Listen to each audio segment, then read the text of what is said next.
Arsenal and being robbed has definitely been a common theme of the Premier League season, and today I'm going to go through most, if not every decision that referees have got wrong with Arsenal this season. So before I begin, if you are new here, please hit that like and subscribe button. It will be greatly appreciated. But yeah, let's just get into it. And we're going to start straight off the bat with Arsenal versus Wolves on the first game of the season. And I know this game Arsenal did win in the end, but I'm just going to tell you the actions of a particular Wolves defender who goes by the name of Mosquera was very strange indeed. The amount of things he did in the game was just really weird. Firstly, you've got him with Kai Havertz. Just look at him choking him to the ground.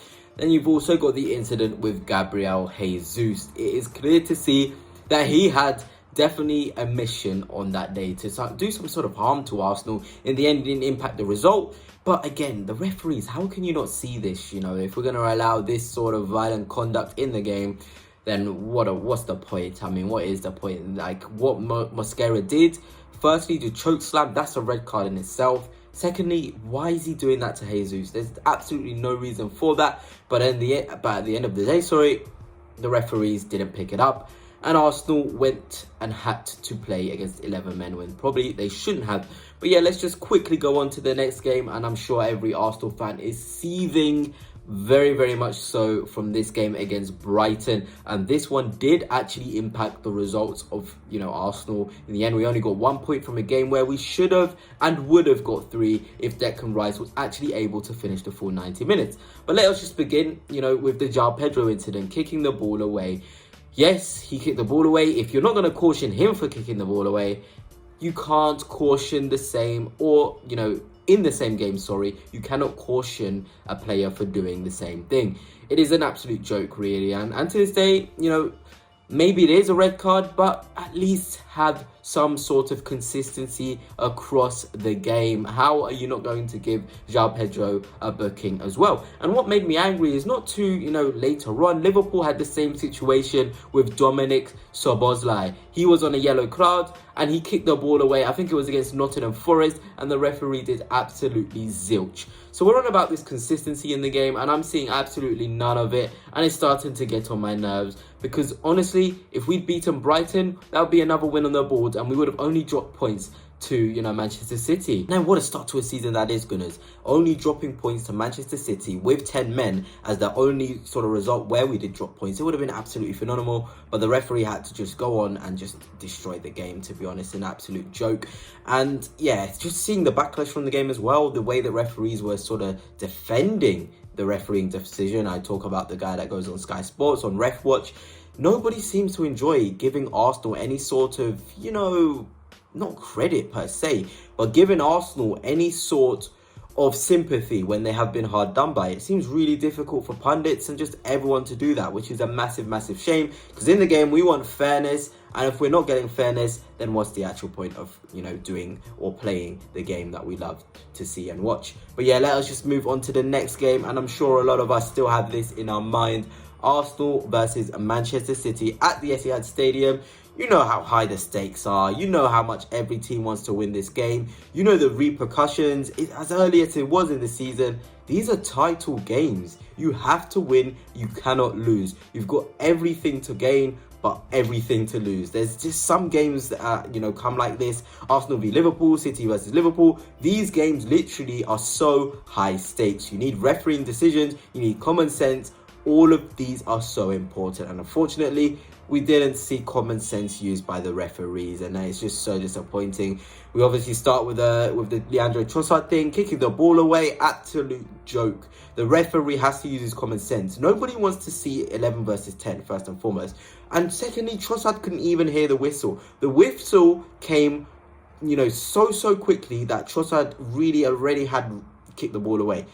And you can't do that as a referee. You've got to be understanding. You've got to know the situation, and he didn't. It was poorly managed. I think it was Kevin who was the referee, and he's done this many times with us. It seemed like every single sort of referee is like this. It might have been Oliver, actually, but either one of those two always grab the headlines. And what I've actually noticed is the referees that haven't got a name for themselves, like the referee against Southampton, he was fine. In the other games as well, where we've had referees where they don't have a massive name in the refereeing world, they've refed really well. It's just the Kavanaghs, the Olivers, all these guys just seem to really affect us and impact us. And of course, they're kicking the ball away. It was just made worse when Doku earlier in the match kicked the ball away and nothing happened. It was clearly kicked far away, so Declan Rice couldn't receive it. But of course, the referee ignores it. I don't know, it's just so unfair to be honest. But that's not it. We have the other situation later on in the game.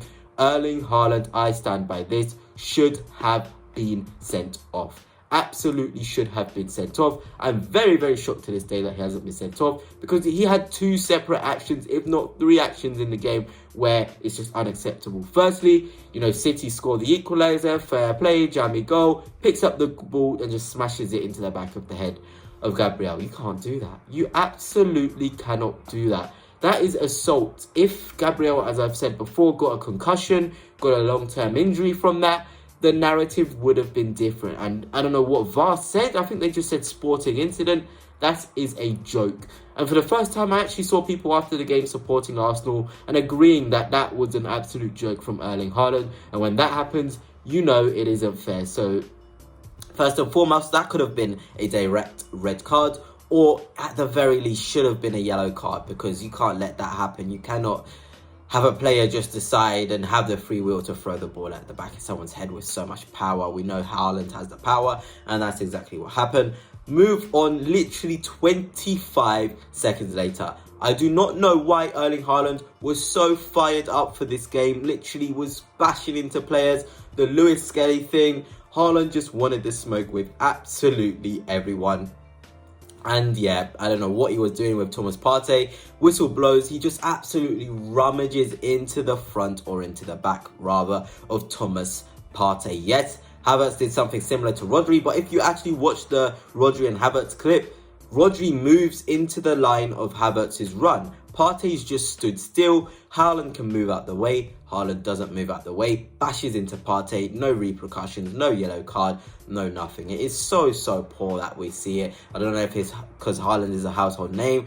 I don't know if it's just wanting to screw Arsenal over. But it is a joke that Haaland was just able to throw a ball into the back of Gabriel, who had him pocketed for the whole game, may I just say. Except from the goal, Haaland did absolutely nothing. Absolutely locked up. But yeah, he just throws the ball at Gabriel, then later on bashes into Partey. 2 yellow card offences. If not, that one way he threw the ball at the back of Gabriel, that's a red card. So there, Haaland shouldn't have even completed the 90 minutes. But yeah, anyway, Gunners, hope you have enjoyed. Let me know your thoughts. It's just crazy to me that Arsenal could have been 6 from 6 without poor refereeing decisions. If Trossard wasn't given the red card, we would have definitely beaten City. If Rice wasn't given the red card, we would have definitely beaten Brighton. And we would have won every single game and been so far clear at the top of the table. But of course, Arsenal aren't just against City and Liverpool, they're also against the referees.